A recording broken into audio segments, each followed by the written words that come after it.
sans perdre nos pétales, sans perdre les pédales, on avance sans bouger. Le rôle de l'art déjà est de regarder, d'interroger le monde qui nous entoure. Et la question de l'énergie, elle est indéniablement extrêmement présente dans le sud Alsace. Évidemment parce qu'il y a l'histoire de Fessenheim, et c'est important pour moi de parler de cette histoire, puisque de la construction au démantèlement actuel, c'est un sujet qui occupe beaucoup le territoire, mais d'ailleurs à tous les niveaux, aussi bien au niveau social qu'au niveau économique, au niveau politique. Et c'est cette histoire-là qu'on a eu envie de raconter, pour laquelle on a aussi eu envie d'inviter des artistes qui posaient leur propre regard sur des questions qui nous sont intimement proches et importantes.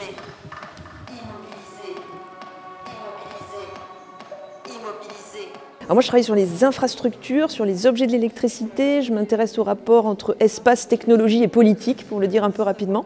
Et c'est Géraldine, collègue du champ de l'art, qui m'a proposé de faire ce projet d'exposition et qui a démarché, entre guillemets, la Kunsthal de Mulhouse et le Grand Café de Saint-Nazaire pour porter ce projet donc sur un axe est-ouest, qui a aussi, je pense, une forme d'originalité parce que ici, à l'est, on a un des grands objets de l'ordre électrique, Fessenheim, et de l'autre côté, à l'ouest, on a un des premiers grands parcs, le premier grand parc d'éolien en mer. Donc on a cette ligne comme ça d'énergie, et nous on a voulu faire émerger autour de cette question de l'infrastructure des représentations, des imaginaires techniques un peu divers.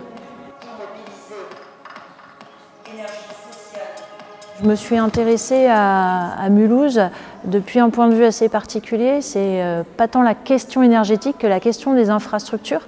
En histoire de l'architecture, on s'intéresse souvent à l'habitat, après on s'est intéressé au patrimoine industriel, mais on n'a pas encore pris la mesure de tout ce qui nous a été nécessaire, dont on est bénéficiaire depuis l'après-guerre, qu'on appelle les infrastructures, dont on n'a pas forcément une vision très précise parce qu'on ne les voit pas. Et donc effectivement, il s'agissait de refaire cette histoire-là, de la rendre palpable, matérielle, et surtout de faire en sorte que cette histoire ne soit pas hors sol, mais qu'elle soit très ancrée sur le territoire mulhousien.